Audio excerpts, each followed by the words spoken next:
The following podcast is brought to you by Astro Panda Productions. For more information or to find other great shows, visit astropandaproductions.com or visit the Astro Panda Productions page on blogtalkradio.com.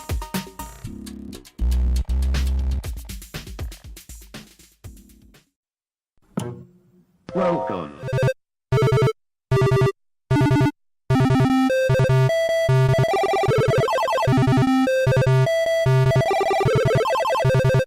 Welcome to the Gaming with Scissors podcast. I love it!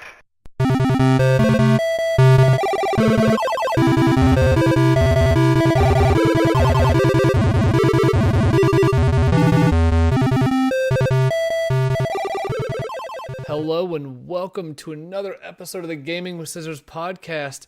You will not be able to listen to the end of this episode unless you give me money and you find the ending in a loot crate. And by money in a loot crate, I mean you give me $5 and I'll put the end of this on an MP3 file and chuck it in a dumpster behind my house. You're going to have to dig through that to find it. I got a job at WB. Yeah. That's very topical of you. It's topical. I'm on it. I thought about throwing another wrestler joke in there, but I didn't know what what's the green light on spoilers for a wrestling event, really. Our demographic would be angry. Yeah, I would think so. So we skipped an episode, not due to any fault of our own. We actually had scheduling conflicts, so I apologize for that. But we are getting back into the swing of things here. We've got a nice schedule coming up here, so we shouldn't be missing any more for a while here. We might do some staff change-ups depending on who's available and who's not, but I think it's going to consistently pretty much be Piper and myself, Nitro Who's a 3K, and then a revolving door of guests. Speaking of which, we are joined this week by Ricky, a.k.a. the guy who owns everything that this is published on. Yay, Ricky. Glad to be here. Yeah. Yeah, cool. Ricky is, he actually attended our live show. So if anybody was at our live show, we did point him out while he was there. We were really kind of like trying to get you like an Elvis moment. I just wanted people to like rush your stand and be like, how do I get internet radio famous? I thought you were just talking about feeding him a bunch of peanut butter banana sandwiches and then him having an overdose on drugs. Right. But only in a porta potty. That's the only way. No, it was in his bathroom. It was on his golden toilet. You can hear me like screaming in the background on that episode. Yeah, it's just lots of self-loathing and screams. Yeah. Right. Well, that's not much different from our regular lives. Just let's scream. I get yelled at for screaming. Right. Yeah. But it's people screaming at us, then we're just self-loathing. Yeah, that's it. It's fine. Everything's fine. Yeah. Why don't we talk about some video games? Yeah, let's jump into the business real quick. Scene Pipper, Pitmeister, what'd you play this week? All right. I actually played games this week. I made it a point to sit down and play some new stuff. It's not like old games that came out like in 2013. So, do they still make games? In 2013 or now? Right now. I didn't know. No, it's just mobile. It's just things for my phone right now. It's just shitty Final Fantasy games I have to pay to res my characters on. Exactly. No, I played real games. All right. And I played some really good games and one that I don't know how I feel about. So, the first game that I really sat down it's been a long time since I've actually played something that's not Heroes of the Storm and Overwatch. Other than things I had to play for like the website, like I forced myself to review. I played a game called Tail and Teeth. Yeah, what the hell is that? I saw it on the list. I don't even think I know what that is. Okay, so Tail and Teeth is... Oh, excuse me. It's not Tail and Teeth. It's Tooth and Tail. There we go. I don't know. Wow. I put it on the notes wrong. Anyway, whatever. It shows you how much attention I pay when I play these games. So no, it's a game where there's three kind of warring factions of animals, and they're like all trying to eat each other. Okay? Oh, is this the one where you can genetically, like they can have animal babies, and then it's like kind of like a board game? Yes. Genetic defects, or they're genetically superior because you breed two animals, because this is a game about eugenics. No, I think you're thinking of a different game. You're thinking of a different game. No politics on the podcast. Yeah. No. See, also gentrification. Yes. No, this game it's almost a real time strategy, kind of, where you have to build you build buildings and it produces units for you, and you have different objectives. Like you might have to go, and everything's about food. The whole game is about food, and it's kind of veiled, like topical kind of game. So it does strike a lot of points that people would relate to now.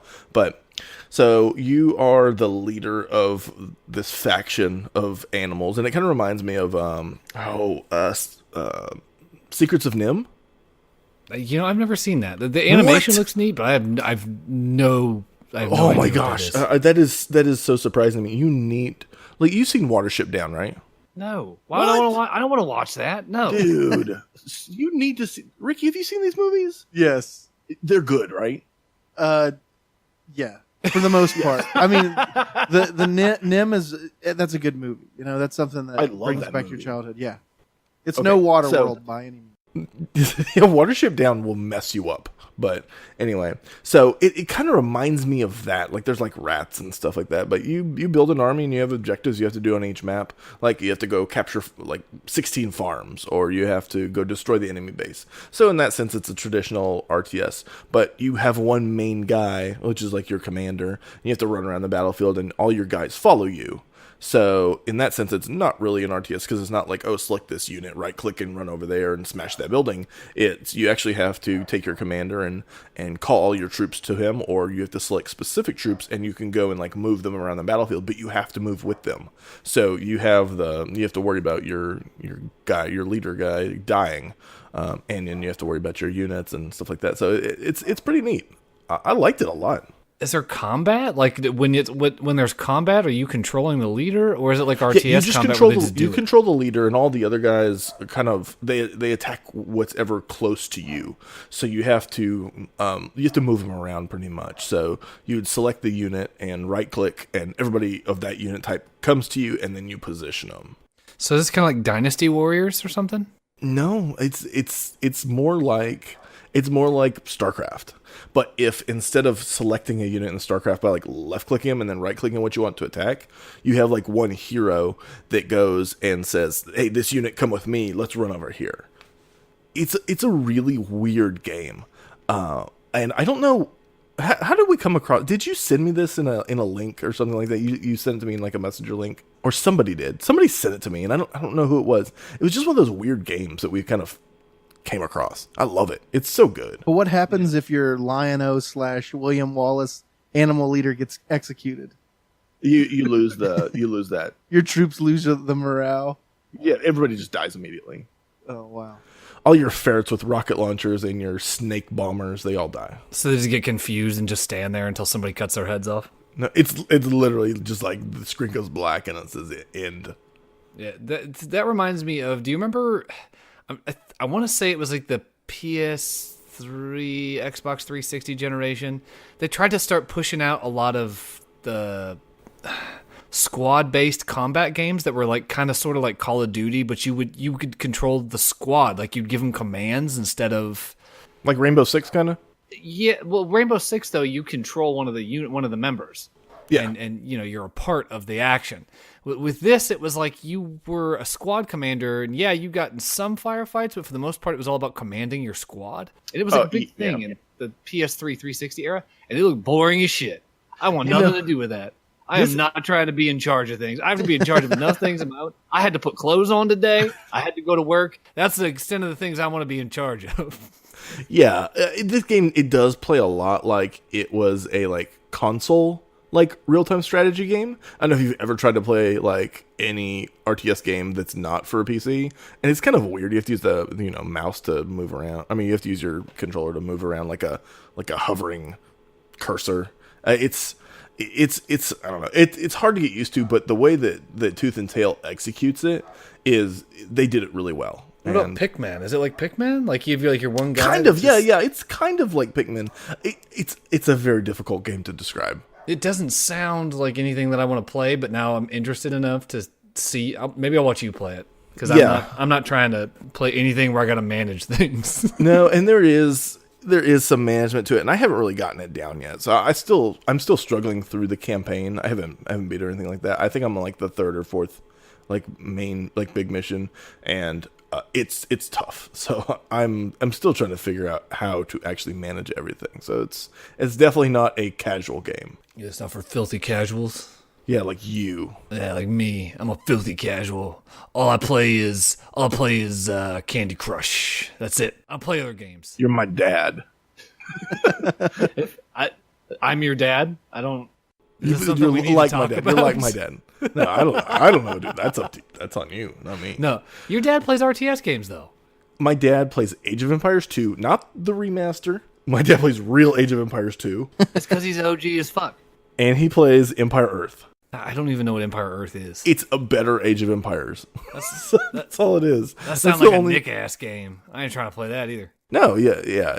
Those are my dad's games. That, and he's the African king of Tetris. So Tetris King of Somalia. Yeah, the Tetris King of Somalia. I'm still on Red Alert, Command and Conquer. Yeah, I love that game. Yeah, that's a good game. Does anyone remember like the third-person shooter Command and Conquer? No. Is that Generals or whatever? No, Generals was RTS still. So. Yeah, it's RTS. Yeah, there was one that was like a third-person shooter. Renegade. That's what it was. Yeah. That wasn't a very good game. Yeah, it was terrible. I remember spending a shit ton of money on it though because I was really excited, and then I like played it and I was like, "This is absolute trash." You're like, why did they make this garbage? Yeah, and then I was sad inside, and now I'm an adult. I'm still sad inside. I But mean, not over that. That game made that big of an impact on your life that you're still sad about that. Yes, I'm sad forever. That's what's made you such a grumpy adult. Is I live in constant darkness because of Renegade. Oh my god. Yeah. Okay, so that was one of the good games I played. That was the weird game I played. Now the game I don't know how I feel about, and I know your immediate reaction to this, but it's a game called Terroir. Terroir. What the hell? Terroir is one of the wonderful management games I love. Okay, so it's garbage. Cool. I don't know. I think it might be garbage, but I don't know. You have to manage a vineyard. Oh yeah. No, this game looked boring as shit. I have no interest in this. It's very like minimalist design, and the menus are really pretty, and they have like fancy like calligraphy, and like everything's ornately decorated, and that's beautiful. Yeah, it's like the most hipster shit I've ever seen in my life. It's literally you're like, oh, I'm gonna open up a vineyard. I'm going to make these grapes grow in different soil. Like it's so pretentious and shitty. It makes you me wish literally I was just dead. described the actual game. I know because I pay attention to things. Ricky, have It's you not seen hard. this shit? No, I just remember him talking about that management game or whatever it was, the office building that he was. It's like, what do you do? I work in an office all day. What do you do when you game? I manage offices. It's so. No, this game literally looks like the most boring shit on the planet. It's like mute color, 3-tone bullshit. And they're just like, hey, you want to make a Pinot Noir? You got that. Here's some rain and a tile look like an octagon. Now just watch these grapes grow. All right, let me walk you through the game. You start, and there's a nice lady telling you how to play this game, much of like a person that is giving you a tour of the vineyard. And so what you do, you start off with, you got your house that you live in, and then you have one crop, and you have one choice of grape that you can put in it at the very beginning. I don't even remember what it is. Some purpley grape. And then, so you don't even plant them. There's none of that. You just say, this is what's going to go here. Then you have to manage how often you cut your vines back with these pruning shears based on how ripe they are. You want to keep the ripeness between 4 and 6. All right. So you have to sit there and wait. Oh, and it's not a quick game. You have to sit there 10 minutes waiting for these leaves to grow. Real-time ass grape growing. Sounds exhilarating. I'm looking at it on Steam right now, and it looks like the most terrible shit I've ever seen. So then it tells you when it's time to pick the grapes. You don't get to choose. It's just like, hey, it's grape picking time. So you choose it, and then you decide like what kind of how do you want to smush your grapes up? Do you want to step on them in the barrel, or later on you can get like presses and stuff like that? There's no animation for this. It just does it. There's a progress bar at the bottom. Then you choose, once you've smushed it, you choose how long you want it to ferment, and then you choose like what kind of cask do you want to put it in, and then you get to choose what kind of, once you do all that, and then you can choose how much compressed juice versus just normal juice you want it to be in the cask, and then you choose, once you've done all that, and then you can call in like people to review your wine. Yeah, so I that saw you that, can the get, critics. you can get an accurate price on it. And then you bottle it, and you can choose what kind of bottle and label and cork, or if you want to screw on top, and then you choose what distributors you want to sell it to.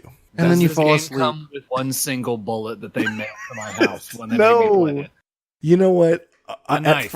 At first, I was really excited about it because I was like, oh, this is going to be kind of neat. I thought it was going to be a fun game like Roller Coaster Tycoon or Theme Hospital. I love games like that. Yeah. And then I started playing it, and it's so dry and kind of boring. Like wine. Am Yeah, I right, guys? I was gonna say that's a nice pun. Fucking that game. I wish that I was dead right now because of that game. After I started playing it, I honestly started to hate it less and less because it was kind of one of those games that's therapeutic and like you need to watch TV while you play it. I like games like that sometimes. Sometimes I just want to I want to play something, but I don't want to pay attention to what I'm playing. This is the perfect game, and I don't know. It was fine. It's not my kind of game at all. Maybe if you're really into wine, it's a fun game. I don't know anything about wine other than it's alcoholic. I mean, couldn't you just turn your screensaver on for every 15 minutes and then just make it a game where you go move your mouse before it goes on? I mean, that No, sounds man. just as exciting. You know, it's more exciting than that, but less exciting than, I don't know. Can you firebomb your wine competitors? You cannot. You can't. I haven't even made it far enough to plant a second variety of grape. I'm not good at the game. I have not made very much Oh my money. god, this literally sounds like my nightmare. When I sorry. die and eventually go to hell, because we all know that's where I'm going, this is what's going to happen to me. You're They're just gonna going make to me play play this that wine game. simulator. That's it. There's gonna be a bunch of like office simulation games and wine simulators. That's all you got to do. You got to play test them. Your quality control. It's just going to be a circuit city full of nothing but that. And I'll be like, this is a garbage store full of garbage. I used to Don't work be at here. Circuit City. I know you did. That's why I picked it. Oh, okay. All right. So that's the game that's probably a bad game, but I cannot realize it because I have an affinity for management games. Oh, God. I think somebody dropped you on your head when you were a child. Dude, I don't know why I like games like this, but I do. God. And it's real arty. You know I like art games. If you have $15 and want to fall asleep, Well, granted, this was given to us by a PR company that sent us games to review. So we didn't pay money for this game. It's just it was there for free, and I decided I was going to try it because it was new. I want to see a written review for it. I want to know. You should write a review because I just want to see how you're going to pull that off. I don't. Yeah, I know it's hard for me. I try really hard not to offend people, but by those same standards, I don't review games I don't like usually because it's easier for me not to offend people. well, I mean, surprisingly, it has a lot of positive reviews, mostly positive. Well, it's not, like I said, it's not a bad game, but it's definitely not for everyone. It's not for most people. Somebody at Wine Enthusiast magazine got confused and thought they were ranking their own like special vineyard brand or something. Yeah, they're bottled farts. Yeah, that's all it was. So yeah, I played that, and I like I said, I don't know if it's good or not, but I did play 2 games that I am absolutely in love with. First one of those games is a game called Hob, and holy crap, I love this game. It looks pretty. I know nothing about it other than you and I talked a little bit about it before the show, but I don't know anything. Yeah. I think that Zero Ping knows somebody who worked at the studio that made the game, maybe? Runic. Well, see, I wonder if he worked at Runic or if he worked for one of the third parties that was doing something for the game. You know how a lot of times they'll call in somebody that specializes in, like AI to come in and build the AI for, whatever game. So I wonder if he was working for Runic or someone else. It could be, yeah, but it's still, I think that's No, he worked on- literally that's all I cool. know about this game. That's it. So the only way that I can explain this game is it's a more arty version of Legend of Zelda without the pretentiousness. Because I hate people that like Legend of Zelda because they are the kind of person that if they could, they would lick their own butt. And I know that's probably going to piss a lot of people off, but I honestly feel that way because people love to praise this game and claim that Legend of Zelda is the greatest thing in the entire world for its storytelling, for its gameplay, whatever. It's not. I mean, the new Legend of Zelda game is really cool and it's pretty. It's definitely the best game for the Switch, but that's not saying a whole lot because there's 1.5 games for the Switch. So, well, 1.5 games that aren't a old game or an indie game that they just re-released. At GWS Raincore on Twitter. You send me your hate mail. GWSRAINKORE. Oh, We would like to apologize on his behalf for everyone for who all, likes to the all the Zelda. Legend of Zelda fanboys. No, but so Hob it gives me that feeling of like Wind Waker. It has a cel shaded art style and it's very similar. It's an RPG, action RPG, but there's a lot more to this game. It's very beautiful and it's very puzzle heavy. So whereas Legend of Zelda is really, I mean, for the most part, it's a dungeon crawler. There's not a whole lot. I mean, there's puzzles in the game, but it's not that many in my opinion. So in this game, it's tons and tons of puzzles, and I love games like that. So stuff that makes me think. So it has a little bit of like God of War in it because a lot of the puzzles remind me of like God of War or like the Prince of Persia games that were really good, like Sands of Time. So when do you pull the ogre's eye out and stick it up the other ogre's ass to get the door to open or whatever? Is that? I have not run into anything like that, but That's how puzzles work in God of War. Take that guy's skull and cram it in that gear drive and then spin it. and then bang those ladies. And then bang You'll those get extra ladies, health. And that makes the boat rise from the ocean. Yeah. So anyway, yeah, I've really enjoyed that. I can't suggest it enough for anybody. And then the last thing I've played is Cuphead. I still have not played that yet. I am curious. I visually that game is gorgeous. You like Contra? Yeah, ish. You like R-Type? No. Then That's the maybe thing. you might. You got to remember, I don't like throwbacks. I'm not a big like platformer guy. There's got to be more shit going on. So it is so to me, this game is like if you took like Mario and Contra and R-Type and you made them have a baby, if 3 people could have a baby, this is the game that you would get. That's not how babies are made? It Takes you have to 3 have 3 people. people to make a baby. Okay. I identify as a unicorn. What did you say? Takes 3 people to make a We were baby. talking about that earlier. That's not pertinent. So yeah, it is a weird amalgamation of everything that was really good for like the Nintendo or Super Nintendo. There's a lot of it's a mix of like platforming and a side-scrolling shooter like R-Type, and there's it's very fast-paced and it is unapologetically hard. Yes, and I hate that, and you love it. I do. Like, I love the Angry Video Game Nerd game.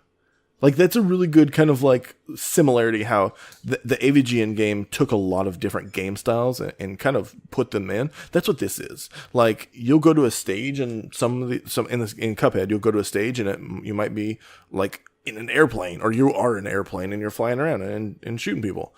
And the next stage, you might go against, it might just be a boss.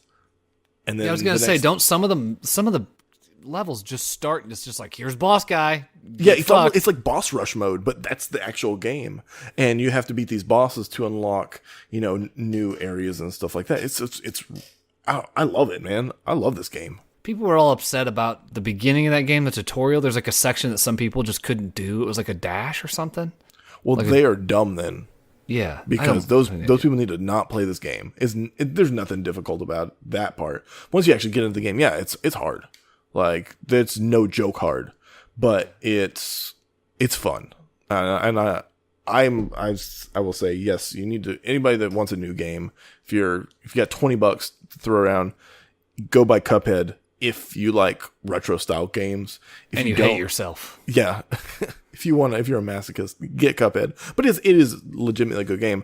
If you don't, then buy Hob. One of those 2 games should satisfy you, unless you're just a bro and you like shooters. Then neither of these games is good for you, and you need to get off this podcast. That's me. Yeah, That's bro. me all day. You're just into bro shooters, and that's I don't it? get hype. I stay hype. I've been drinking Air Mountain horn, Dew air all horn. day. I need them codes. I got to get them for my Battlefront. Save for Assassin's Creed. My Totino's pizza rolls so that I can get more orcs in loot crates in my WB games. Code Red Mountain Dews. My code red Mountain Dews and my Agent Orange Mountain Dews. So I can whatever the stain hell my it is. neck beard. That's it. But those are my games. That's what I played. All right, cool. Well, we're going to take a quick break, and then I'm going to let Ricky talk at you about what he did. He just played FIFA. Yeah. Spoiler alert. It's going to be a shitty soccer game. We'll be right back. Yo, everybody get up! Everybody get up! Everybody needs to understand that I'm more than simply a hype man for this rap group, just like Geico is more than just a company that can save you money. Geico also has fast and friendly claim service, so they can help you when you need it most. And while I do love being a hype man, I also love reading for children's audiobooks. Like Little Bo Peep, she lost the sheep, and she don't know where to find them. Yo! Geico. Expect great savings and a whole lot more. Okay, Kevin, for the grand prize of $1 million. What color is the White House? I know this. 5 seconds. Oh, switching to Geico could save you a bunch of money on car insurance? Okay. Judges? That's true, Kevin. They'll allow it. Congratulations. You're a winner. Woo! Geico, because saving 15% or more on car insurance is always a great answer. And we are back. Hey, Ricky, tell us about the shitty game you played.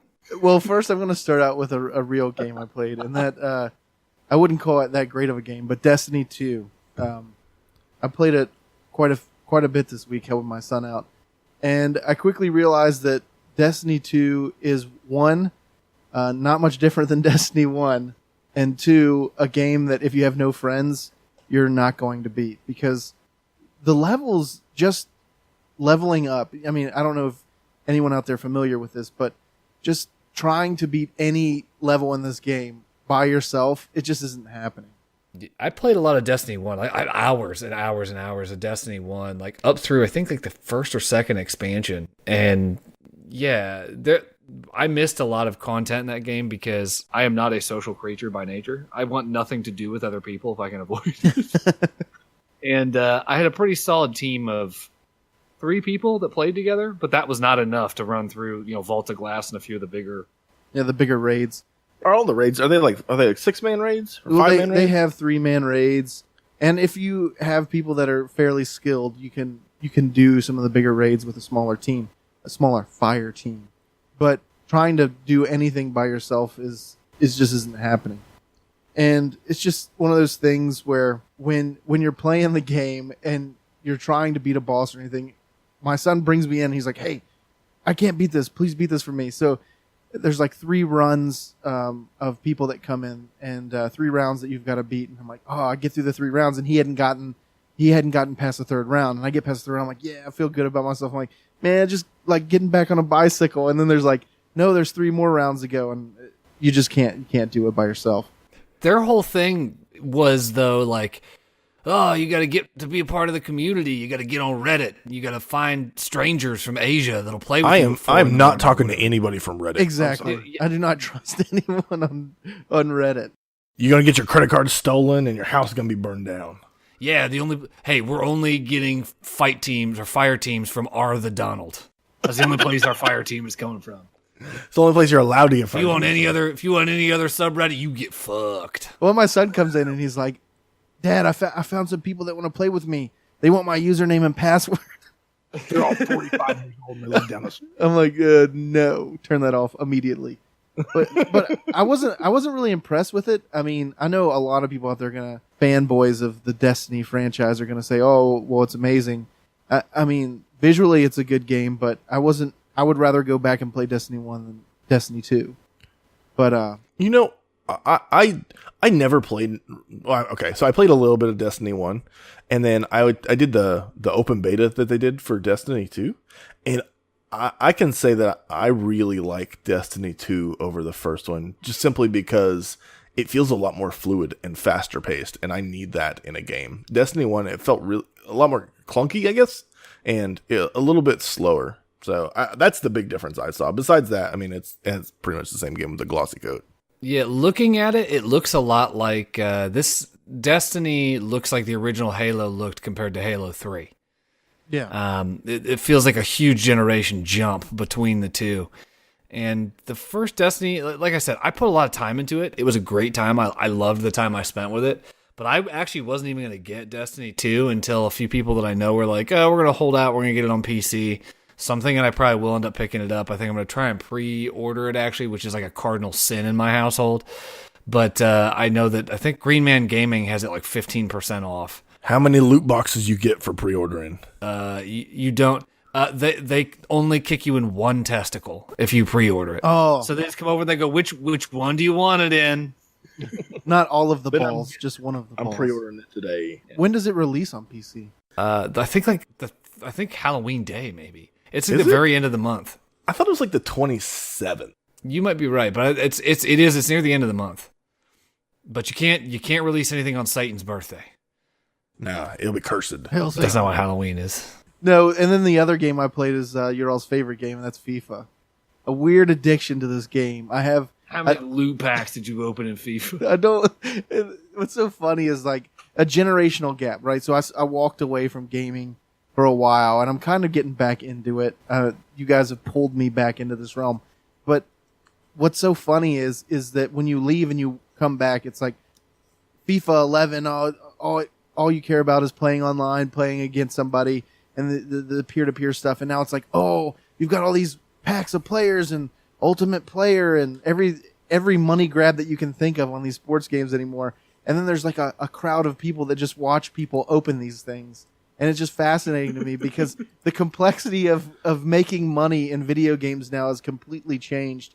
And I'm just a guy that's like, hey, can you just want to get on and, like play against each other? No. We gotta buy packs, man. We gotta buy packs and upgrade our teams. And that's not the way it is anymore. I'm just like, I'm so far gone from all of this. I don't know where I am. Yeah, I don't like sports ball games. And actually, I do like the World Cup games that they put out during World Cup time. I do actually enjoy playing those. But a lot of that pay to win mechanic wasn't in the last one that I bought.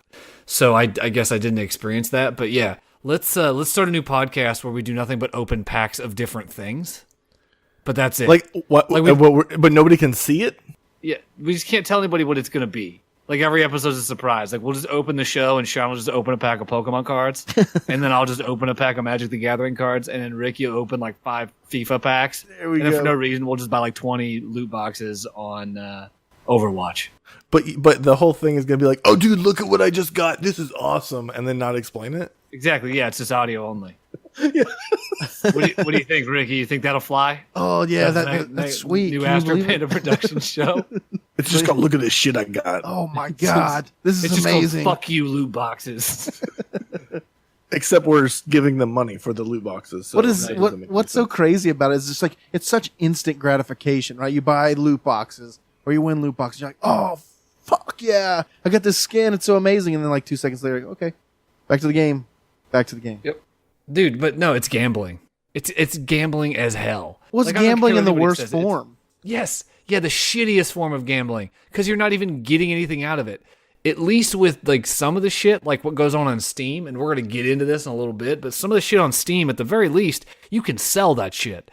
In like Overwatch, yippee-ki-yay, I got 36 Symmetra skins. That's awesome. I'm glad I gave you $50, Blizzard. Actually, we have a video. We have a video of that in action. Yeah, we actually do. I bought Sean. What did I get you? It was like 50 loot crates for Christmas or something. And we sat down. And just it was like opened all 50. a $50 Blizzard gift card, and I used it on loot crates. And Symmetra is like my least played character, and I opened that, and I got like 3 legendary skins for her, and I got all kinds of stuff that was all like Symmetra themed, and I was like, what the fuck am I gonna do with this?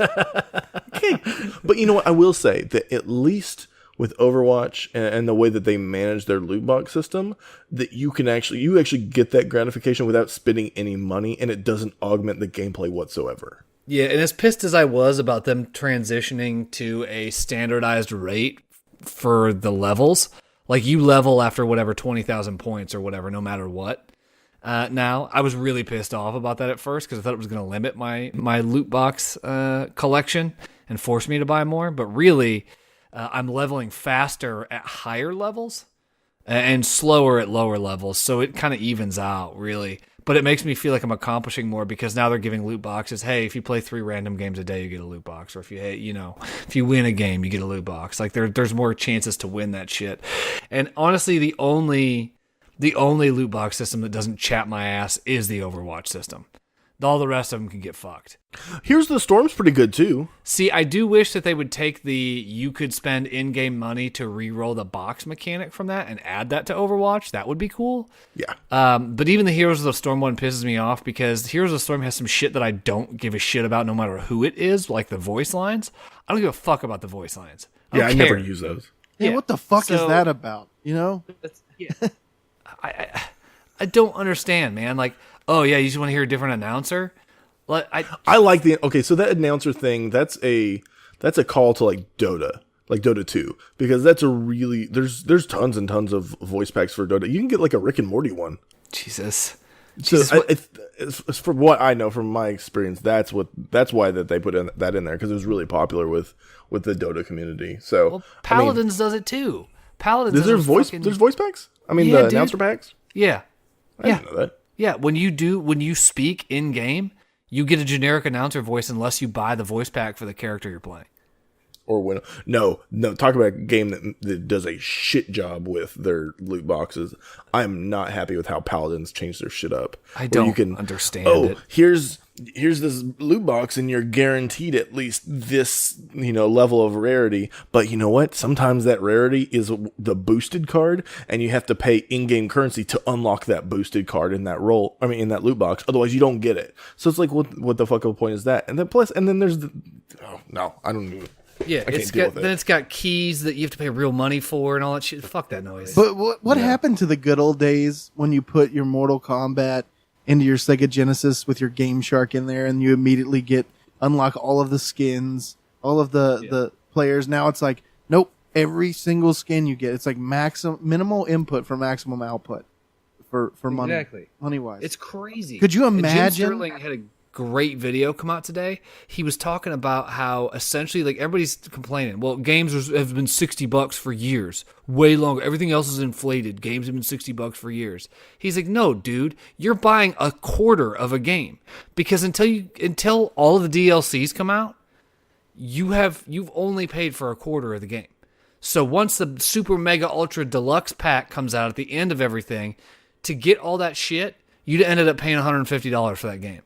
This is why I've had a general boycott of AAA games for the past couple of years. You don't see this within the indie scene, because these developers, one, know that people hate that, and two, to me, a lot of indie devs, it's all about it's for the love of the game and for the love of the community. It's not all about money like it is with people like WB or Activision or all these other giant companies. I mean, you will see occasionally, you'll see one of the larger indie games that will have a season pass, but the season pass is usually legit. It's not just a cash grab. Shit, man. Hellblade, and this is gonna be old news when you're listening to this. It will have happened already, but on tomorrow, which was the 10th, 10/10, all of the proceeds from the sale of the game Hellblade will go to a UK mental health charity. All of them. Yep. All of them. That game is breaking all sorts of records. People are freaking out. It's a great game. And Ninja Theory goes, for an entire day, all the money goes to this World Mental Health Organization. Yep. Like, and that's a great game, and it's a $20 game. Yeah, I'm gonna buy the shit out. I'm broke as hell right now. I'm gonna throw so much money at them. Like, yeah. I'm about to start picking change out of my lint trap over here. I'm gonna throw it at them. I don't care, because that's the kind of company that should be rewarded for their good behavior. And the fact that they're giving the game is about mental issues. And then they're going to turn around and say, yeah, we actually care about this. We're going to give the money from the proceeds from this to an organization that assists people who have these exact issues. That, like, blows my mind. It's like faith in humanity restored. Yeah. And what about, like, at the end, I know we're getting off topic here, and that's pretty much all I've played this week. But one last point that I had was, what about these companies that are producing these games? It's sort of like the Apple thing, where you've been a loyal customer for X amount of days or whatever. We're going to offer you the upgrade for free. Why don't they just? I mean, they know that we were looking at something, an SEC filing for Blizzard, and over 60% of their revenue is based off of these, cash grabs like skins, microtransactions. There you go. And we were looking at that. Why can't you just offer the games for free at this point? Because at least to your loyal fan base, right? People that have accounts, people that offer them the games free because you know that you're going to make that money from those individuals on those microtransactions. Well, Blizzard is starting to move more in that they did that with Heroes of the Storm. How the game was free, and they had the characters in the game. You go on it's every 7 days they kind of rotate, so you can try out new characters, and then you can win new characters, so you can pay money for them, which I'm okay with that model, because it is, as far as the shady business dealings of microtransactions go, that to me is one of the more legitimate structures. And Blizzard is out to get your money, but Blizzard also, they understand their fan base, and they're a little more catering to them, and they're not out to nickel and dime you, in my eyes, not as much as a lot of other companies are. So I'm more forgiving in that. But I mean, and then they've also had, they've done similar things. Like I talked about this a couple episodes back, where at BlizzCon years ago, right before Diablo 3 came out, where if you signed up for, if you were a loyal WoW player and you decided that you're going to play for the next year, then you got Diablo 3 on launch day for free. So there is examples of Blizzard doing that. But they're probably one of the only companies, because of how much money they make, that would even consider doing things like that. Because most companies, they would have no part in giving anything away for free. Yeah. Yeah, I mean, it didn't work. You couldn't play the game. But for like the first 2 weeks. After that, it got better. It was still free, though. I mean, don't look a gift horse in the mouth. Sean wants to kiss Blizzard's lips in the worst way. If Blizzard was a human being, Sean would try and touch its butt. He'd try to grab it right by the... Yes. Yeah. Listen here. Hashtag no politics in the podcast. I'm just... The way I feel about Blizzard is the fact that they have had such a solid track record on every game that they've put out. It has been at least decent. Even their worst games are still, by comparison, what other companies are doing, decent. And you can't say that for everybody. I think that you can say that. I mean, from a certain degree, they're at a better level. And like Grand Theft Auto, I mean, they're not giving you a tremendous amount of more content, but Grand Theft Auto also does that when they release those little the game packs every 6 months or whatever it is, because they're too lazy to put out another game. But but they also offer that for free, because I mean, and that's something good. I guess I would like to see more of an industry standard, but not everybody makes as much money on microtransactions, say, as Blizzard does or other companies. One company that actually has I cannot sing the praises enough for is CD Projekt Red, because with The Witcher 3, and Matt, we've been kind of off and on talking about Witcher, you and I have, because you're angry about the first one. I keep telling you need to play the third one. Because hot garbage. The first one's fucking not good. Trash. That game is trash as hell. If you ever so if you ever want to know what the first Witcher game is like, so go to the store, buy a whole bunch of Dungeons and Dragons minis, paint them 3 colors, then take one of the barbarians that has his sword up, take that sword, stick it right in your fucking eyeball, and then just like sit on your hands so you can't feel them anymore, and just fucking wave them all over the figures and just slap them around. That's what the fucking game looks like. All right, it's trash. That's what it plays like too. It's fucking horrible. The first one's not good. The third one though, but that's not the point I'm getting to. CD Projekt Red, when Witcher 3 came out, they announced that there were going to be 16 pieces of DLC that they were going to be giving away 100% for free. And they're following through with it, as far as I know, right? Absolutely, they did. Yeah. And it added a tremendous amount of content to the game. It was some crazy amount. It was like a whole nother game. It should have been an expansion. Like, it was an expansion to the original game. I mean, to Witcher 3, and it wasn't just like, oh, here's a shiny hat you get to wear, or there's a new horse over there. It was actual, like, missions. It was additions to the story, and they gave all that stuff away for free. And they did come out with a season pass, but they had already given away so much stuff. Why not buy it? Because they're an actual company that said, here is a really cool game. We stand by it. We stand by this additional content that we had been developing, and from the beginning, just knew that we were going to be putting this as DLC, but we wanted to say thank you to everybody who loves the graphic novels, that loves the franchise. Here you go. Here's, like, I think it was like added like 12 hours or something like that to the game. Jesus. That's crazy. Yeah, that's insane. But CD Projekt Red, they will always get my money. They are a great company just for simple things like that. They're one of the few companies that will give you things for free for being loyal. I am buying no Witcher games. You need to play the third one. I ain't playing no more Witcher games. You can watch me play it then. The burn flames on the side of my face. No, absolutely not. Okay, I'm going to go through what I played so that we can get into our topic, because I think our topic kind of jumps well off of what we were just talking about. Yes. So this week I played Brutal. That's BRUT, the @ symbol, L. This game is epic as hell. If you ever played any of the Gauntlet games, this plays like Gauntlet, only they have taken the concept of those old ASCII adventure games from like way, way back in the day, where, you know, your hero is just a little @ symbol or whatever, and they've molded those things into a 3D hero. So, like, if you're looking at your hero, it is a 3D model, but, like, you know, his sword is like a bunch of, like, arrow keys, and, you know, his armor, like his pecs are like peas and stuff like that. Like, it's interesting. And it's a really solid action kind of RPG. There's upgrades you can buy. You can progress through these randomized dungeons. There's puzzles. There's all kinds of sweet shit happening in it. It's awesome. And I love it. It's super cheap.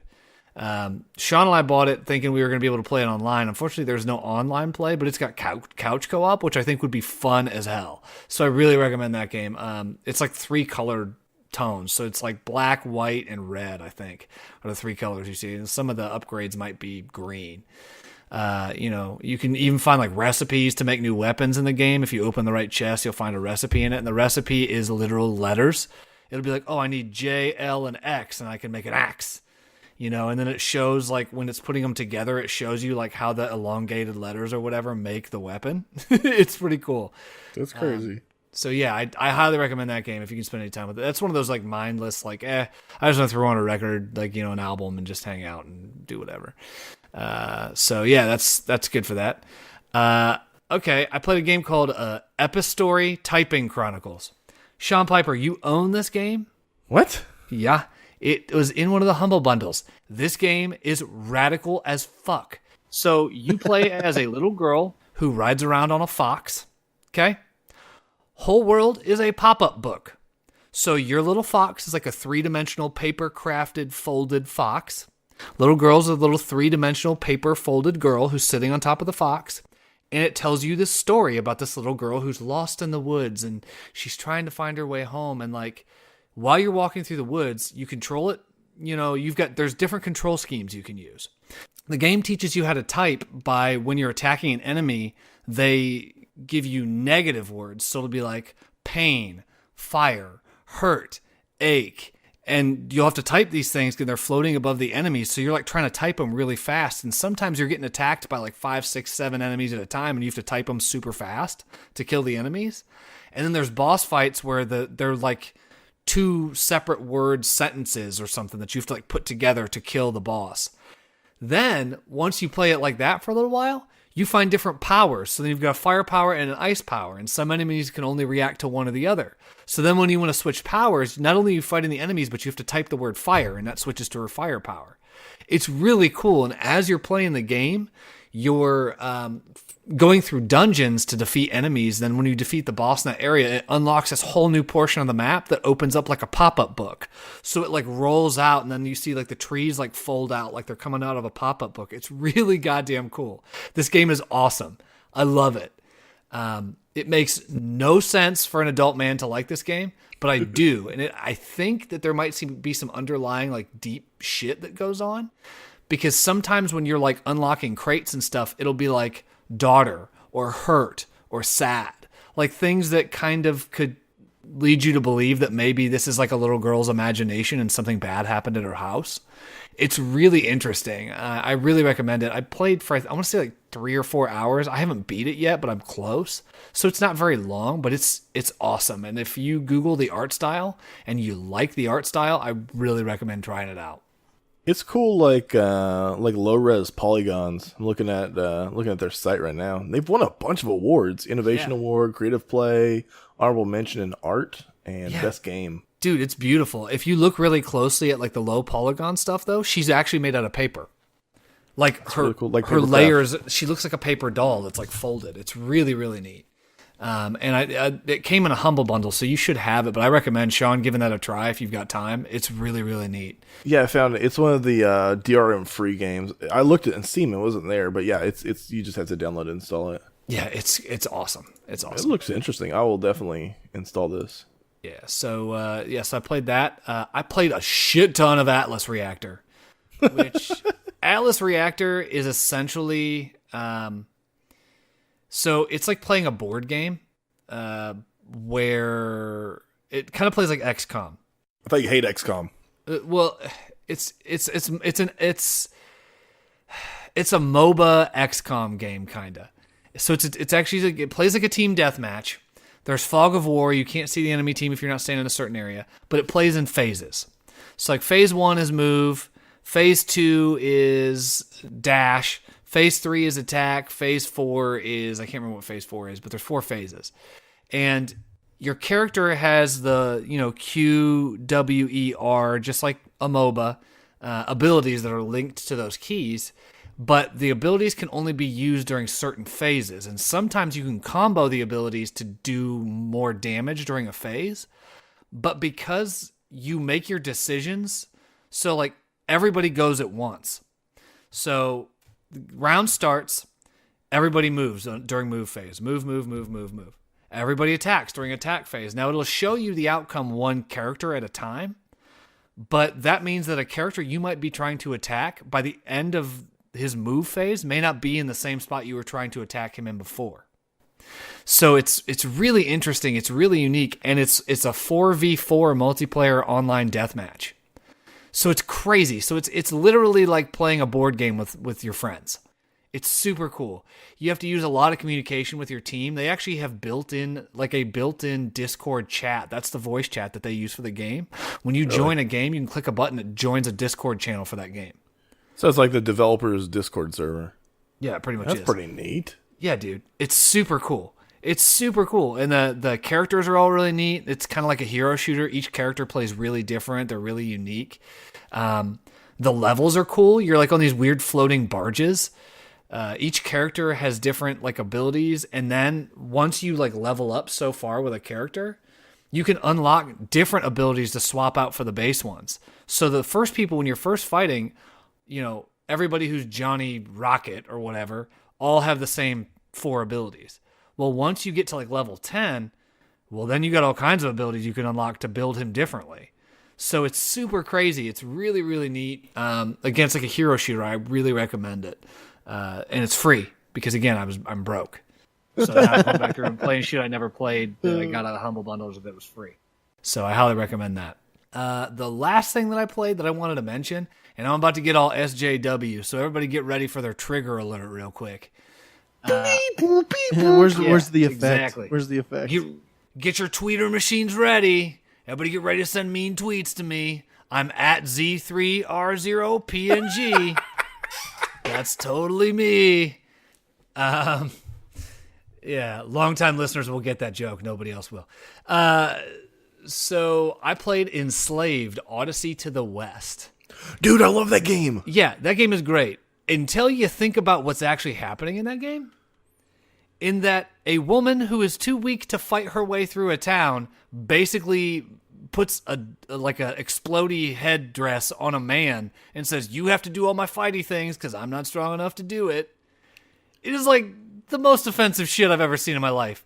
She's like, "Oh, I can't fight the big scary monsters. You do it for me."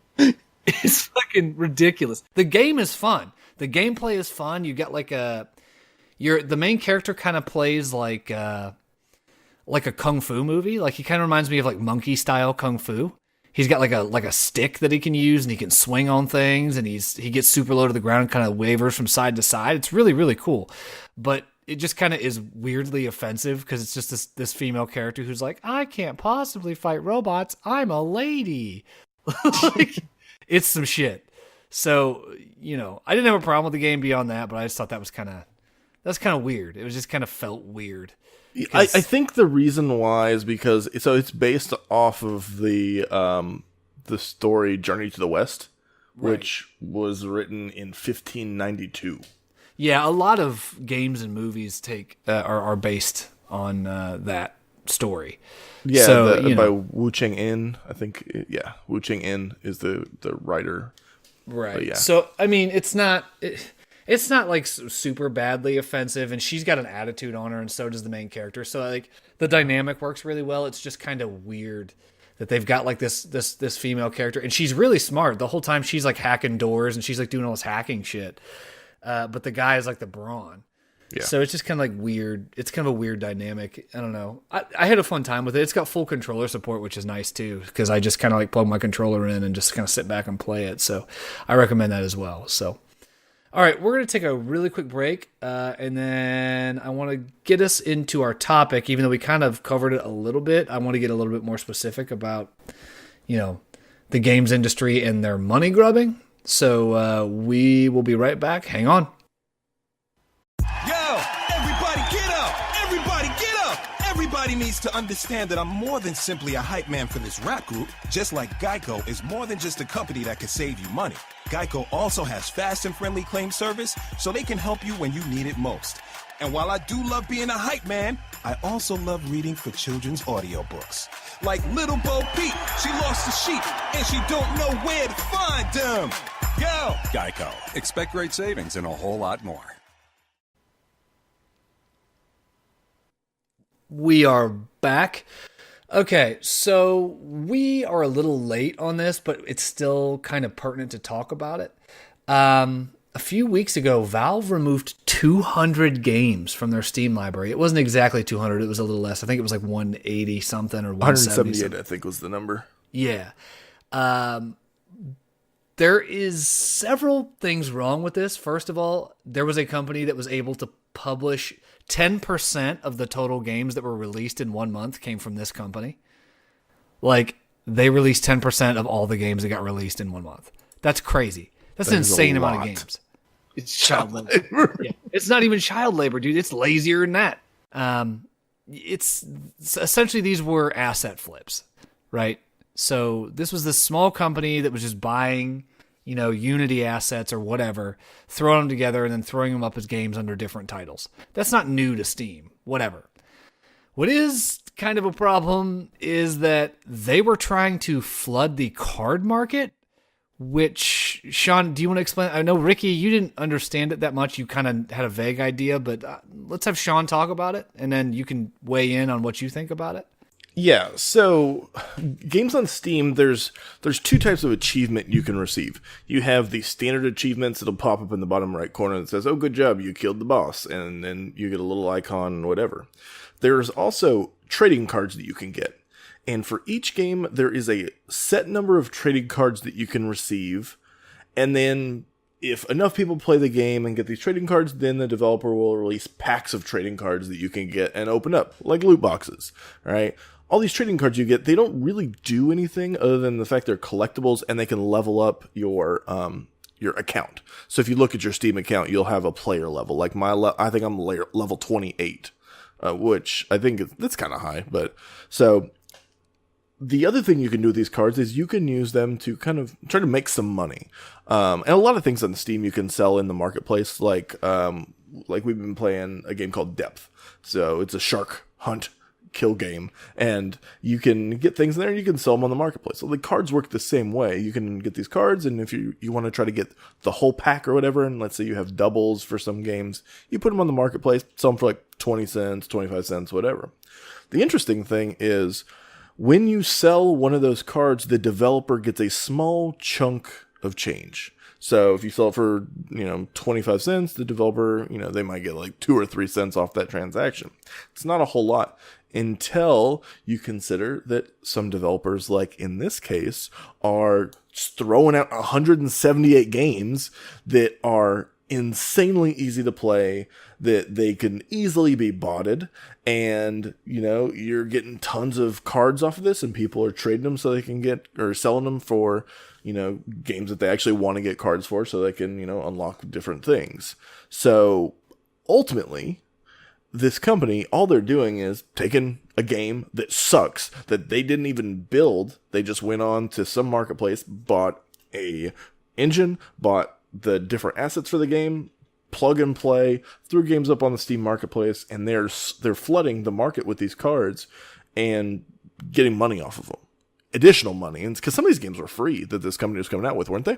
Yeah, they had listed they had everything from free to like I think double digits. Nothing too crazy expensive. When I say double digits, I'm talking like $12. Yeah, but most of the games were like $1, $2. These are these garbage games. So they were trying to make as much money as they could off of these garbage games through the marketplace. Kind of a Superman villain, give me a penny off of every transaction kind of thing here.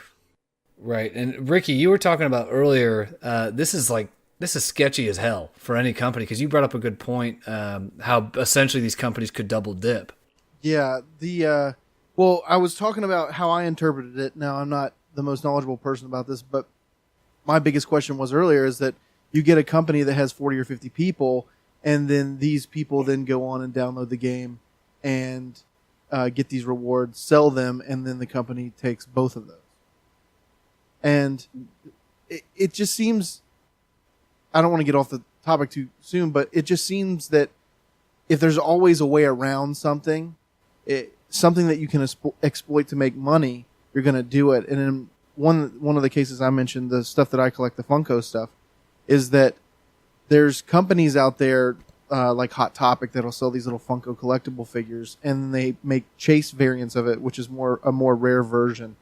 And people, to circumnavigate that system so they can get the chase, they'll order like 30 online, get 4 or 5 chases, and then return all of the non-chase variants, and then sell those for a profit.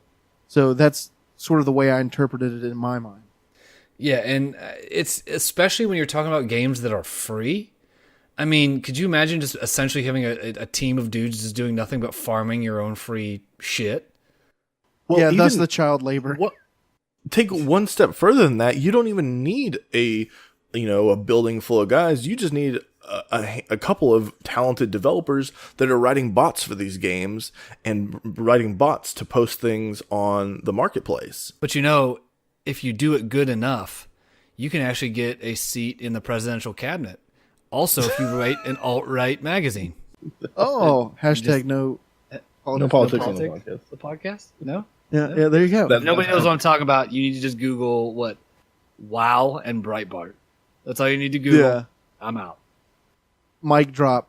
But also, I mean, in this realm, it's not technically illegal, but like I think Sean had mentioned earlier, it's just a less complicated scheme of laundering money for your own company. Yeah. And you're cleaning the money to come back to you. And in this case, with terrible games, easy rewards, and then a child labor force of like 50. Here's the real thing, though. Like, Steam was already, their whole thing was, oh, look, we done a good. We cleaned everything up, right? We got rid of green after light. It's too late. Everything's all good. Yeah, but then they just let the floodgates open, it seems like. And the crazy thing is, they came out and said something, I believe they were talking to Polygon, and they said something like, oh, we got a team of guys. This is just their job. Since fucking when, Valve? What are you talking about? Like since somebody figured out what was going on, then they quickly promoted some guys to shitty ass quality assurance specialist. Yeah, it was like Jimmy who used to run the mail and go get him coffee in the morning.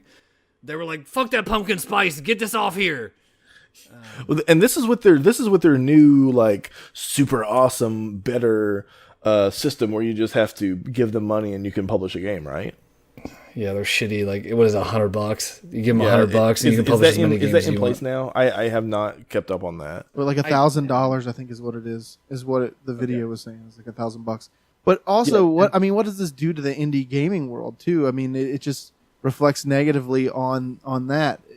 To say, well, why am I going to come here? I'm going to stay away from this because of what they're doing. Dude, I play a lot of games, and even I sometimes, because I'll go every day on Steam and I'll just pop open like, hey, what's the new releases? Not featured new releases, not best new releases, just new releases. Tell me by date what games came out today. Give me some rando games. Randos, right. And every once in a while we find something that's just kind of funny for a little bit. Melon Simulator, that's where I found that. Sean and I played that. It's not a good game. It's not like a great game, but it was funny for a little while. It was fun to stream it and just kind of mess around with it, whatever. It was really cheap. I think it was like $1. And that's all fine and dandy. But some of the crap that you see when you look through your Steam library like that is horrifying.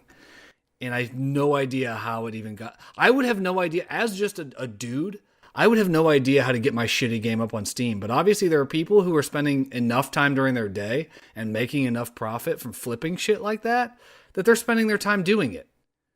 Like, I would be better served just going to work and getting a damn paycheck. But apparently to some people, they can make enough money off this to make it worth their time. Yeah, I mean, it's minimal input with maximum output. So that seems to be the theme today. Yeah, that is the theme. I mean, it's really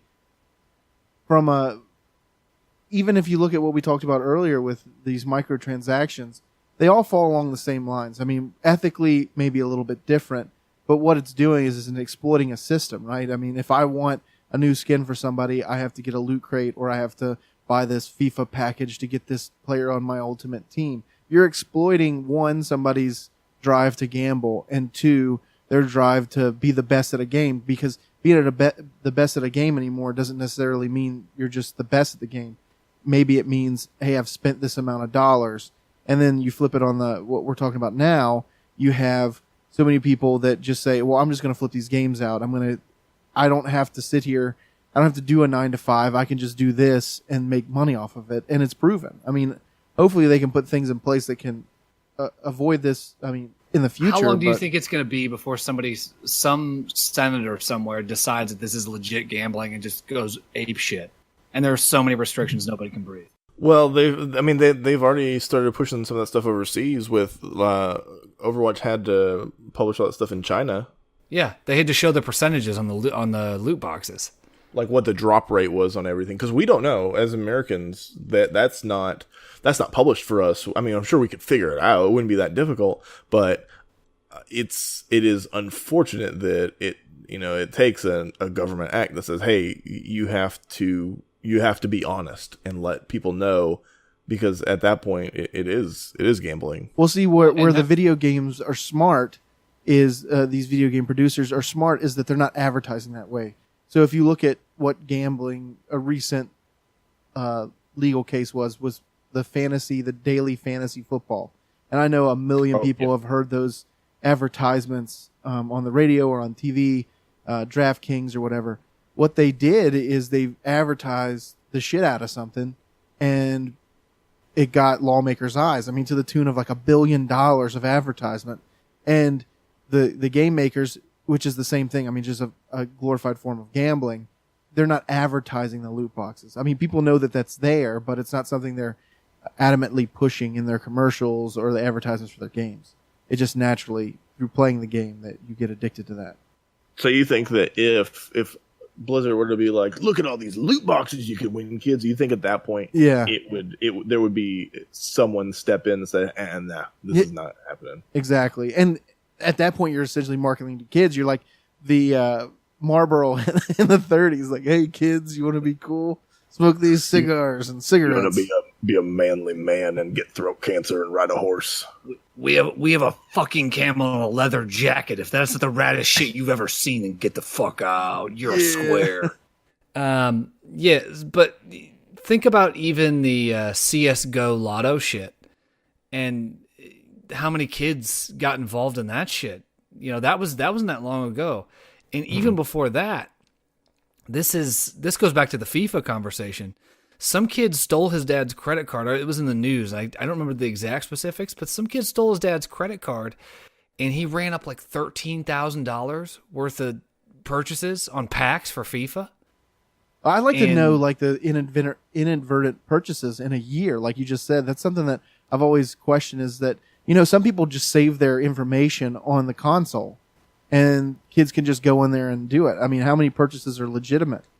Right. Well, and you were just talking about your son coming in saying somebody just wanted me to give me my username and password, whatever. Could you imagine if you had your freaking credit card saved on there? Yeah. Dad, I need you to give me my social security card. They said I could play with them if I gave it to them.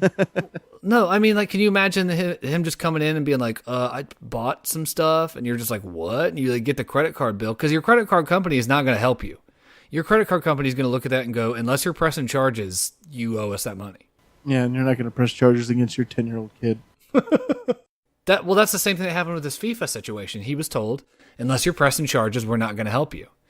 And I guess after fans freaked the hell out, FIFA or whoever, I want to say it was one of the soccer games. I don't remember which one. I want to say it was FIFA. I think you're right. I think it was FIFA.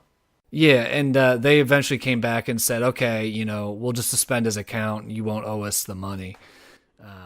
Well, then it goes to speak, like you were talking about the CS:GO Lotto, where there's another layer of fraud in there, where you could have, like in the YouTubers case, they were like, look at these guns, you know, and they're actually the owner of the company.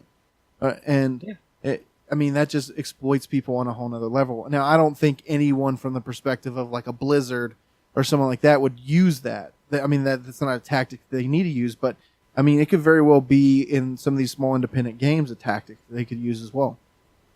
Well, and Sean and I talk about it all the time, because we do write for a blog that people come to us and give us stuff to review. Mm-hmm. And Sean and I had talked about it the very first time that he ever gave me anything. There was a comic book that a guy wanted us to review.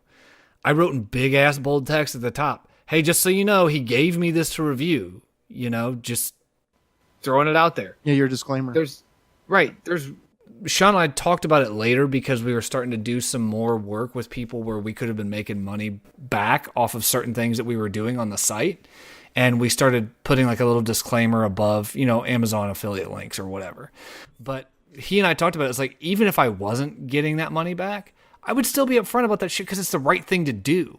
Like, if somebody gives me something to review, you know, if my wife makes a video game, I'm going to come right out and be like, hey, my wife made this game. So if I'm sitting here telling you it's awesome, keep that in mind. My wife made this game. Right? Yeah. Because otherwise, you're being a dickhead. You're hiding something. You're lying by omission.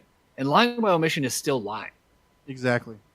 I don't understand how people can justify to themselves that lying by omission is not lying. I've never understood I don't think it's a matter of them justifying that it's not lying. I think it's more of it's not lying enough for it to bother me. And that's crazy. Any amount of lying is still lying, dude. It doesn't.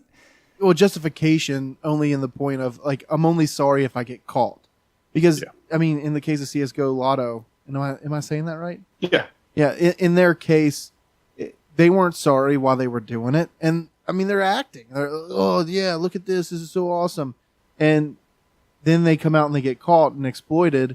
And then you see, basically, oh, I'm sorry, we didn't really, and it's all the excuses, but they know that they're doing wrong when they're doing it, but it's just the money grab thing. And they don't care. They don't care. They don't care about those kids at all. Those kids that are dealing with the fallout from that shit as a result from taking their dad's wallet or from whatever. Gambling is a serious, serious thing, man. That's why there's laws. Like, we don't like laws unless there's some serious shit we got to deal with as people in general. And you can see where gambling is going now. I mean, and how businesses use gambling to exploit people, because I mean, there's blind boxes for collectibles now, more so than ever before out there. I mean, all the way down from keychains and smaller Funko collectibles and video game collectibles, even those Sean the Blizzard, the Happy, and I forget what they're called, but anyways, these. Oh, the Cute but Deadly? Yeah, Cute but Deadly. I mean, you can see that's a form of gambling. There's ways to manipulate it so that you know what you're getting with scales or layouts and stuff, but it's right along those lines of that is a form of gambling, and people can become addicted to it. And I know personally, I mean, even myself, I mean, to a point, there's things that I want to collect that I become addicted to it. And you just fall into that trap, and they know what they're doing. Well, we were just talking about that the other day. You were talking about like your sports cards, right? Yeah. That you started collecting them, and then next thing you knew, Next thing I know, I've got like $5,000 worth of sports cards. And the thing is that they put, I mean, it's all a mechanism. It just triggers endorphins. It's like, oh man, you get this. I got this one pack. So now that every single pack I'm going to get is going to be, and I see it with my son, and hashtag getting serious on the podcast. But he goes and buys these little mystery mini collectibles, and from time to time I'll let him buy one or two, and then he'll go and he'll get one. Like he got a 1 in 96, like super rare one for himself, and he's like, oh man, now every single box I get, and he goes into the store looking for them, and he's shaking them, and he's trying to figure out, oh, is this it? Is this it? I want to buy this one. And you can see it's just like ignites that, and that's what they're triggering. Yeah, it's not. The problem with this is just like the problem with my, like, Sean makes fun of my podunk ass internet and stuff. It's the same thing. The laws that dictate the shit that keeps companies from being able to compete in the internet space were made in like 1980. So they're taking like telephone line laws and applying them to the internet, and it's a completely different monster. Just like they're taking gambling laws that were created for two dudes playing craps behind like a warehouse, apply that to, some guy selling goods that never even existed when that law was created. Like these digital goods that are essentially just ones and zeros on a computer. This thing doesn't exist. It's not real, but the money exists, right? And well, without getting all philosophical and shit, the money exists, kind of, sort of. We put value on the money that exists. And so, the money exists, but you're gambling on a fake good, a good that doesn't exist. So the government has to step in at some point and reevaluate the laws that they put in place on this shit, because it's crazy. You can't do that shit. You can't exploit things like that and not expect to get caught. And when the hammer does fall, it's going to suck way worse now that shit like that is going on. Like when you start getting little kids fall victim to that stuff, dude, like I don't even want to imagine the ban hammer the government's going to drop on you just to make a point, because that's a smooth political decision, right? Like, oh, they preyed on the weak and the helpless and children, and oh, they're Satans. Like I'm going to destroy them, and they're just going to wreck the entire, gaming society that's built up around that, because it's going to look great on their resume, essentially. Yeah, it will definitely affect the gaming industry in a huge way that I don't think anybody can foresee. Well, and that's why I feel safer, just like you were saying earlier. I still feel safer in the indie space than the AAA space. Do not back that horse at this point. Yeah, and the last thing I would say is one thing I would be interested to look at from a company, and I know we would probably never get this information, but let's say for Overwatch, for every skin that you put out, like for the Halloween skins that they put out, the special edition skins, how much revenue does that generate per skin, Oh God, I myself have dropped $50 to get the stupid Halloween Mercy. I've done the same. Yeah. Yeah, and I'm just interested to say, okay, well, if every year, what's my revenue stream? What does that do to creativity in the AAA space? What does that do to creativity in new games and sequels and things that are supposed to come out? Why spend $170 million on a game when I can spend $15 million over 5 years on skins and make twice as much as a game would? How does that hurt creativity? War, man. Shadow of War. Like, you can't even play the end of the fucking game, is what I'm hearing. You can't play the end of that game without buying loot boxes from them. Of the base game. Not even the DLC. Or dumping tons game. and tons of your time into a game that you'll probably never get to where you need to go. Yeah. I mean, that's exactly where it ends up. And these companies are going to crash and burn. Exactly, because consumers are going to figure it out over time. And I mean, that's what I would say. If you're not happy with this, that's what my plea would be, is like, don't buy it. Don't buy into that system if you're unhappy with it, because your direct voice as a consumer is what drives their decision making. And if they know that you're going to purchase it, they're going to continue to churn it out. And that's the only really solid, firm option that you have to combat it. And the strongest vote you can ever cast, ever. I know voting is important, but the strongest vote you can cast is voting with your goddamn dollars. Like, if you don't like a politician and you find out that they own the McDonald's down the street from you or whatever, don't go there. Don't give them the money, because your money's going to end up slapping you in the face later on. It's the same thing with these like AAA games. Like, if they're, you're going to get bitch slapped later and you paid for it, that's on you. That's on you. You can buy that shit secondhand. I'm not saying don't play the games. If I don't agree with somebody's politics, okay, so this is going to be an extreme example. The Jeepers Creepers guy is a pedophile. The guy that makes Jeepers Creepers, legit, like, pedophile. Like, he has assaulted children. Terrible human being. Awful human being. I like the Jeepers Creepers movies. I ain't going to go see that shit. Sorry, I'm not. I'm going to legally download that shit. There you go. I'm going to pirate it as many times as I can. Yeah, exactly. Like, or, you go to the video store and you rent it for $1, right? Well, it's us here in Texas, we don't have the luxury of video stores. So whatever. You find another way to get it. Or you download it illegally, and then you put it on a screen for everyone in town to watch, so they don't go to the movie theaters. You mean you borrow it off the internet? Yeah, there you go. We're borrowing it. We're not stealing it. Yeah, I'm not encouraging anyone to do anything illegal. Borrow it from a friend who borrowed it from a friend that might happen to be overseas somewhere. Right, who might be in Russia. But, it just, you can find ways around that shit if you want to be a fan of that stuff. Like, it's hard to be a fan of shit when people are doing shady shit like that. Like, I would not come out and be like, oh, I'm a big Jeepers Creepers fan, because I'm not, really. But I just wanted to use it as a pertinent example that's just happened. Like, that just happened. They just announced 3, and everybody's boycotting it. Yeah, it's like, I like R. Kelly, but he may or may not have pissed on a couple of teenagers. Or imprisoned ladies in his dungeon. Yes. Right, yeah, in his weird sex cult that he has. Yeah. That's not the fun kind of Supposedly. Allegedly. All right, well, I'm going to call this one for now, because we got super deep and we talked about pedophiles and R. Kelly's sex dungeon. So that's a good way to wrap up a gaming podcast. Right at the end. Wrap up another one. Seal it. Put it in the books. It's done. Right. Put it in the books. The Book of the Dead, which is what this podcast is dead to me.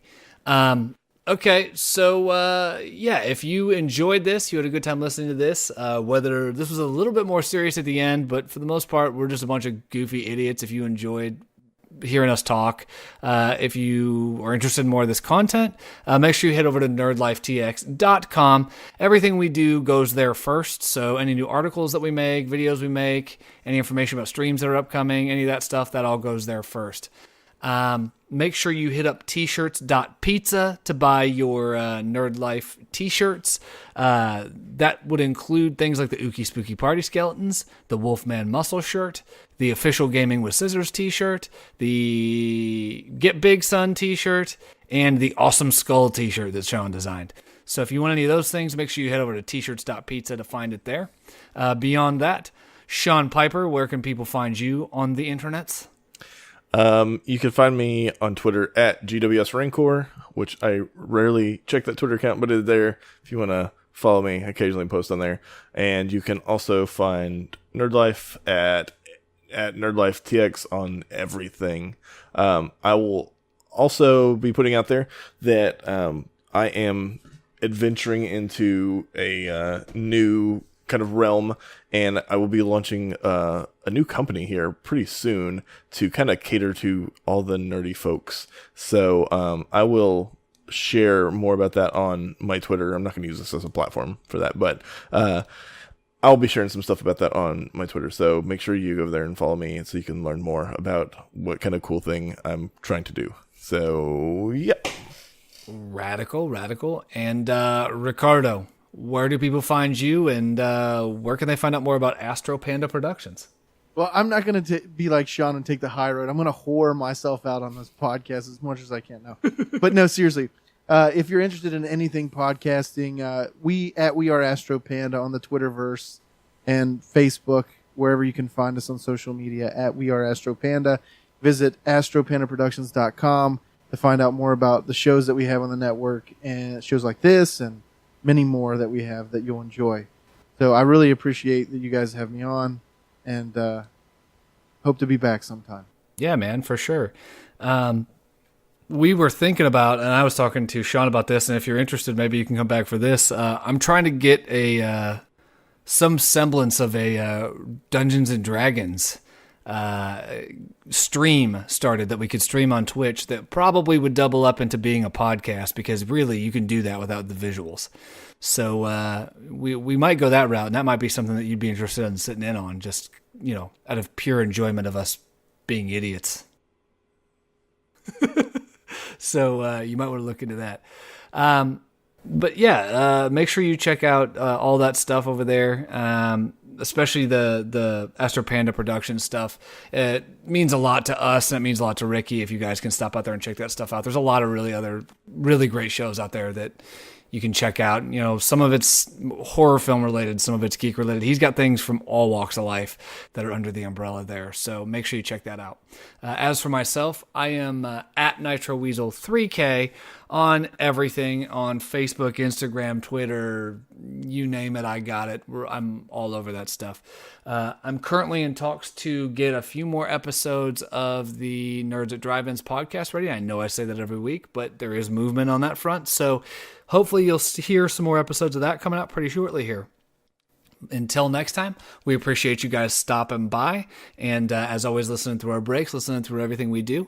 Make sure you like, comment, and subscribe no matter where you're listening to this, especially if you're on a major platform like iTunes. If you're listening to this on your iPhone or anywhere else, if you can give us a rating and just say something, that would be cool. You give us 5 stars and just say butts. I don't care. That's cool. It helps more people find our podcast. And again, if everybody tells 2 people about this podcast, the entire world will be listening to this shit within however long. I'm not going to 10 years. 10 years. 10 years if we make it that long. So absolutely tell your friends and family about this podcast, especially your mom. She'll be really excited to know that you were listening to this. I would imagine. I mean, my mom wouldn't, but your mom might. I don't know what kind of weird relationship you have. Don't tell my mom. You probably had one of those moms that let you drink light beers, and she gave you cigarettes. She gave you Marlboro Lights when you were 16 and you had a cool mom or something.